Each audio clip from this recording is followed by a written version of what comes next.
কে কে কে ওখানে? কে ওখানে? কে ওখানে?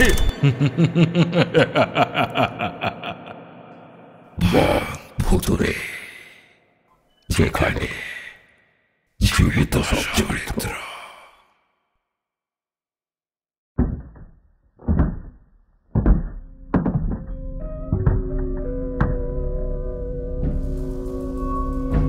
একটা একটা করে পা ফেলে সিঁড়ি দিয়ে আমি ওপরে উঠে চলেছি। চারিদিকে কালো অন্ধকারের মধ্যেও সিঁড়ি গুনে ওপরে উঠতে আমার একটু অসুবিধে হচ্ছে না। যেন প্রত্যেকটা ধাপ আমার খুব চেনা, যেন বহু বছর ধরে ওই সিঁড়ি দিয়ে আমি ওঠানামা করেছি। এমনই একটা স্বাভাবিক ভাব আমার মধ্যে রয়েছে, যেন এই গভীর রাতে ওই সিঁড়ি দিয়ে ওপর দিকে উঠে যাওয়াটা খুব একটা স্বাভাবিক ব্যাপার আমার কাছে। কিন্তু সব থেকে বড় ব্যাপার হলো যে তখন আমার চোখ দুটো কিন্তু বন্ধ। না না, অন্ধের মতো বন্ধ না, আসলে আমি সিঁড়ি বেয়ে ওপরে উঠে চলেছি ঘুমের ঘোরে। ঘুমের মধ্যে একটার পর একটা সিঁড়ি দিয়ে আমি ওপরে উঠে চলেছি, অথচ আমার যেন মনে হচ্ছে আমি খুব স্বাভাবিকভাবেই হেঁটে চলেছি। আর সত্যি কথা বলতে কি, আমি যে ঘুমের মধ্যে এইসব করে চলেছি তার কিন্তু বিন্দুমাত্র ধারণা আমার তখনও ছিল না। যখন আমি দোতলার ওই ঘরটায় গিয়ে পৌঁছলাম, তখন আমি বুঝতে পারলাম যে আসল ব্যাপারটা কি ঘটে চলেছে। অথচ অনেক ভাবনা চিন্তা, অনেক খোঁজ খবর করার পরেও আমার সাথে কি ঘটেছে আমি কিন্তু তা কখনোই বুঝতে পারিনি, বুঝলেন। আমি শুধু ঘুমের মধ্যে একটা স্বপ্ন দেখতে পেতাম, যেন কেউ আমাকে খুব আস্তে আস্তে নাম ধরে ডেকে নিয়ে যাচ্ছে ওই বাড়িটার দিকে। অথচ সে যেই নামটা ধরে ডাকছে সেটা আদেও আসলে আমার নাম নয়। সেই রকম নাম আমি কোনোদিনও আমার গোটা জীবনে শুনিনি।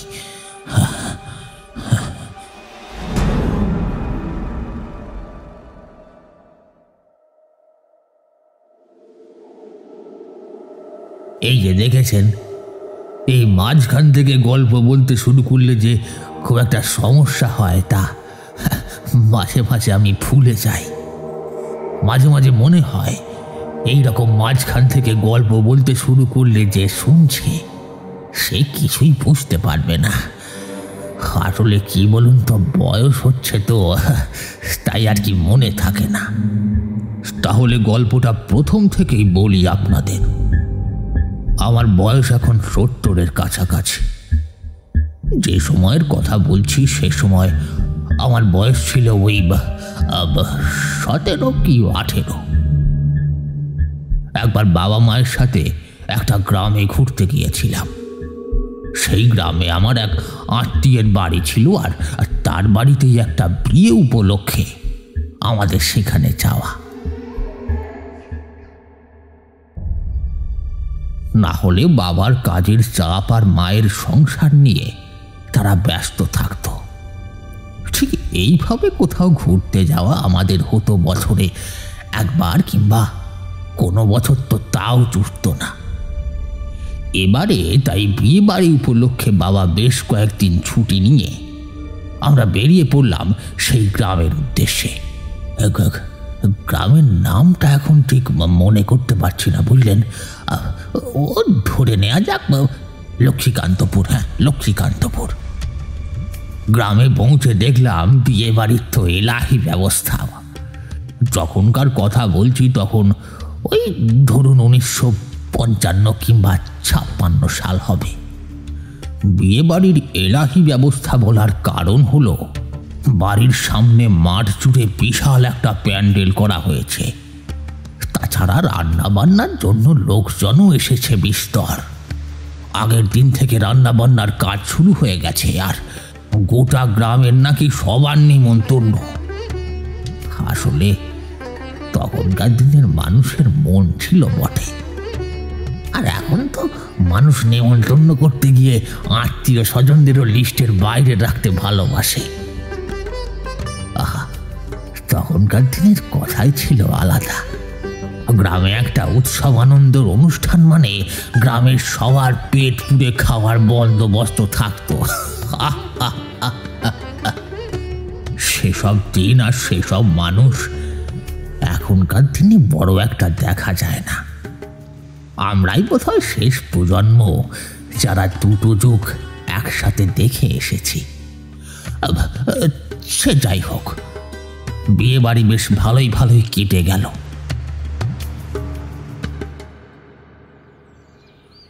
দুটো দিন বেশ আনন্দ উৎসব করে কাটিয়ে দেওয়ার পরে তৃতীয় দিন আমরা সবাই মিলে বেরোলাম গ্রাম দেখতে। গ্রাম ঘুরতে ঘুরতে কিন্তু একটা বাড়ি আমার নজরে পড়ল।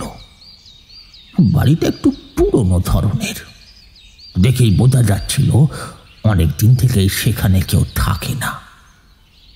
কিন্তু বাড়িটা দেখার পর থেকে আমার মনের মধ্যে কেমন একটা অদ্ভুত অনুভূতি হতে শুরু করেছিল।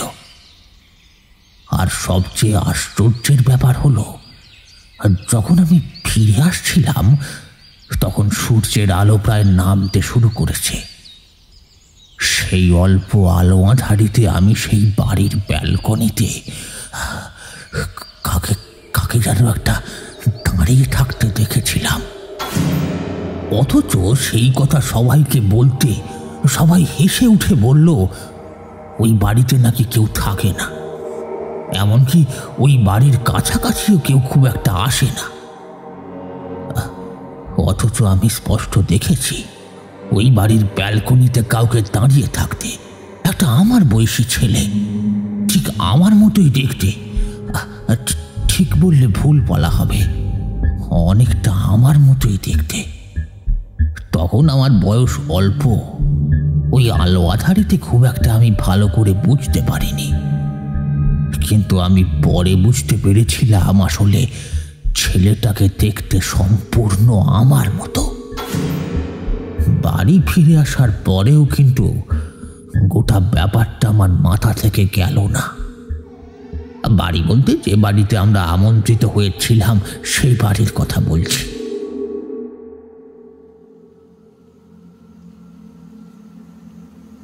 রাত্রিরে যথারীতি বাবা মায়ের কাছে ঘুমিয়ে পড়েছি। ওরে বাবা, সকালে ঘুম থেকে উঠে দেখি পায়ের কাছটা কিছুটা কেটে গেছে। কিন্তু ঘুমানোর আগেও আমার পায়ের কাছে ওই দাগটা ছিল না। আর তাছাড়া সেই কাটা জায়গাটায় কেমন যেন রক্ত লেগে আছে। তার মানে কোনোভাবে রাত্রের মধ্যেই কেটেছে। ব্যাপারটা আমি মাকে খুলে বললাম। মা বললেন, হয়তো সন্ধ্যাবেলা কোথাও পায়ে লেগেছে হয়তো। না গো মা, তেমন তো কিছু হয়নি। দেখ না, হয়তো কোথাও লেগে কেটে গেছিল, সেটা তুই হয়তো খেয়াল করিস না। আরে বাবা, আমার পায়ে কেটে গেলে আমি জানতে পারবো না? এটা হয় কখনো? সেটা তো আমি বলতে পারবো না বাবা। সমস্যাটা শুরু হলো পরদিন রাতের বেলায়।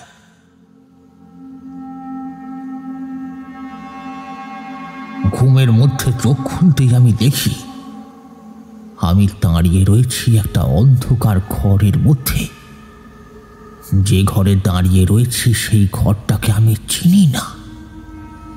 গোটা ঘরে কেমন যেন একটা ধুলো আর পচা পচা গন্ধ। সেই সব দেখে আমি তো ভয় পেয়ে গেলাম। ভয় পেয়ে এদিক ওদিক তাকাতেই হঠাৎ দেখি দরজাটা খোলা, আর সেখান থেকে চাঁদের আলো আসছে। আমি সেই দিকে দৌড়ে চলে যেতেই বুঝতে পারলাম ঘরের মধ্যে আমি ছাড়াও আরো কেউ একটা রয়েছে। এদিকে তখনই বাড়ির বাইরের রাস্তার উপরে কয়েকজনের গলা শুনতে পেলাম আমি। আমি বুঝতে পারলাম তাদের মধ্যে আমার মা আর বাবা দুজনেই আছে।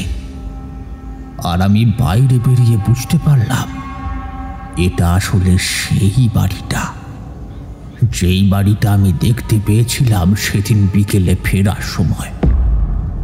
কিন্তু মাঝরাতে আমি ওই ঘরের মধ্যে কি করে এসে পৌঁছলাম সেটা আমার মাথায় তখন কিছুতেই আসছিল না। আসলে আমি ভয় পেয়ে কেমন যেন হতভম্ব হয়ে গিয়েছিলাম। তাই বাইরে বেরিয়ে ব্যালকনিতে দাঁড়িয়ে কোনো রকমের সিঁড়িটা খুঁজে পেয়ে দৌড়ে গিয়ে মাকে জড়িয়ে ধরেছিলাম। সেদিন রাতের ব্যাপারটা আমার কিছুই মনে ছিল না। পরদিন মা আমাকে শক্ত করে জড়িয়ে ধরে ঘুমিয়েছিল, কিন্তু না, তারপরেও সেদিন রাতে আমি কখন যেন মায়ের পাশ থেকে উঠে আবার সেই বাড়ির ভিতরে পৌঁছে গিয়েছিলাম। কিন্তু সেদিন যখন আমার ঘোর কাটল, তখন আমি ঘর থেকে বাইরে পালিয়ে যাওয়ার চেষ্টা না করে বরং ঘরের মধ্যে যে রয়েছে তাকে খোঁজার চেষ্টা করছিলাম। ঘরের অন্ধকারের মধ্যে একটা কোণে কেউ যেন একটা দাঁড়িয়ে আছে, তা আমি স্পষ্ট বুঝতে পারছিলাম। আমার মনের মধ্যে ভয়টা কেটে গিয়েছিল, কারণ সারা দিন ধরে আমি ভেবে চলেছিলাম যদি আমার কোনো ক্ষতি করার ইচ্ছা থাকতো তার, তাহলে তো আগেই করতে পারত। সেটা যখন সে করেনি, তাহলে একটা কারণ নিশ্চয়ই রয়েছে। আমি অন্ধকারে সেই ধুলো মাখা ঘরের মধ্যে পায়ে পায়ে এগিয়ে যেতে লাগলাম একটা নির্দিষ্ট কোণের দিকে। তারপর হঠাৎ করেই একটা কোণের অন্ধকার থেকে কে যেন একটা বেরিয়ে গিয়ে আস্তে আস্তে ব্যালকনির কাছে গিয়ে দাঁড়ালো। আমি তার পিছু পিছু এগোতে লাগলাম সেই দিকে। আমি ব্যালকনির কাছে গিয়ে দাঁড়াতেই সে এগিয়ে গেল সিঁড়ির দিকে। তারপরে আস্তে আস্তে সিঁড়ি বেয়ে নিচের দিকে নামতে লাগলো, আর আমিও তার পিছু পিছু নামতে লাগলাম সিঁড়ি দিয়ে। তারপরে আমরা গিয়ে পৌঁছলাম বাড়ির পিছনের দিকে। বাড়ির পিছনে যে একটা কুয়ো রয়েছে সেটা আমি জানতাম না। তার কাছে এসে সে একবার আমার দিকে ঘুরে তাকালো, আর আমি সেই চাঁদের আলোয় স্পষ্ট দেখতে পেলাম আমার সামনে যে দাঁড়িয়ে রয়েছে তাকে অবিকল অবিকল আমার মতোই দেখতে। এমনকি এত রাতে আমি খালি গায়ে সামান্য হাফ প্যান্ট পরে সেখানে এসে দাঁড়িয়েছি, আর আর তার পরনেও ঠিক আমার মতোই খালি গা আর হাফ প্যান্ট। সে আমাকে কুয়োর ভিতর থেকে আঙুল নির্দেশ করে কিছু একটা দেখাতে চাইল। আমি সেদিকে উঁকি মেরে দেখতে যাব, ঠিক ঠিক এমন সময় সে আমার চোখের সামনে হাওয়ার মতো মিলিয়ে গেল, আর আমি স্পষ্ট বুঝতে পারলাম ঠিক আগের দিনের মতোই বাড়ির লোক আমাকে খুঁজতে খুঁজতে এখানে এসে পড়েছে। অভি, অভি। সেই দিনকে আমি আর তেমন একটা ভয় পাইনি, তাই ধীরে ধীরে তাদের সঙ্গে বাড়িতে চলে এলাম।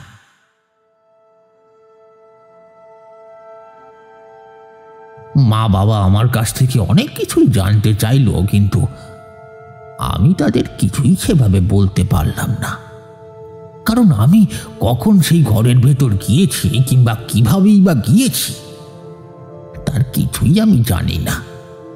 কোনো এক অদ্ভুত কারণে আমি সেই ছেলেটার কথা কাউকে বলতে পারলাম না, কিন্তু আমি অনেকবার ভেবেছিলাম যে সেই কুয়োটার কাছে গিয়ে আমি দেখব তার ভিতরে কি আছে। কিন্তু মা বাবা সেদিনই গ্রাম ছেড়ে চলে এসেছিল, তাই সেই উত্তরটা আমার সারা জীবন অজানাই থেকে গেছে, বুঝলেন। তারপরে বহু বছর কেটে গেছে, আমিও বড় হয়ে গেছি, আর বড় হওয়ার পরে যখন সেই গ্রামে গিয়েছিলাম তখন সেই বাড়ি ভেঙে ফেলা হয়েছে। আর সেই কুয়োও বুঝিয়ে ফেলা হয়েছে। একটা প্রশ্নের উত্তর আমি গোটা জীবনে কখনো খুঁজে পাইনি, যেটা আমার জানার খুব প্রয়োজন ছিল। যে আমায় বারবার সেই অন্ধকার ঘরের মধ্যে ডেকে নিয়ে যেত, সে আসলে কি চাইতো সে আমার কাছ থেকে? আর সেদিন ওই কুয়োটার মধ্যে সে আমাকে কি দেখাতে চেয়েছিল? অনেকেই এই গল্পটা শুনে আমায় বলেছেন যে আমি কোনোভাবে মনের ভুলে সেই সমস্ত ভেবে ফেলেছি। আসলে আমার মনের একটা কৌতূহল ওই ঘরের মধ্যে আমাকে নিয়ে গেছিল। আবার অনেকে বলেছেন যে ওইসব ভূত প্রেতের কারবার। তবে খুব কম সংখ্যক মানুষ আমাকে যেটা বলেছে সেটা আমার মনে ধরেছিল। তারা বলেছিল আসলে কোনোভাবেই ওই বাড়িটার কোনো পূর্বপুরুষের সাথে আমার আগের জন্মের কোনো একটা সম্পর্ক রয়েছে, আর ওই কুয়োটা কোনোভাবে আমার আগের জন্মের সাথে জড়িত। তাই সে আমাকে ওই ঘরের মধ্যে ডেকে নিয়ে গিয়েছিল পরপর 2 রাত্রি। আর সেই কুয়োর মধ্যে সে দেখাতে চাইছিল কিছু একটা। এই শেষের ঘটনাটা আমার মনে একটা গভীর দাগ কাটলেও আসল উত্তরটা আমার সারা জীবন অজানাই থেকে গেছে, বুঝলেন? আজ এই 70 বছরে এসেও। আসলে একটা কথা কি জানেন, পৃথিবীর বুকে এমন অনেক কিছু ঘটে যায় যার উত্তর আমরা কখনো পাই না।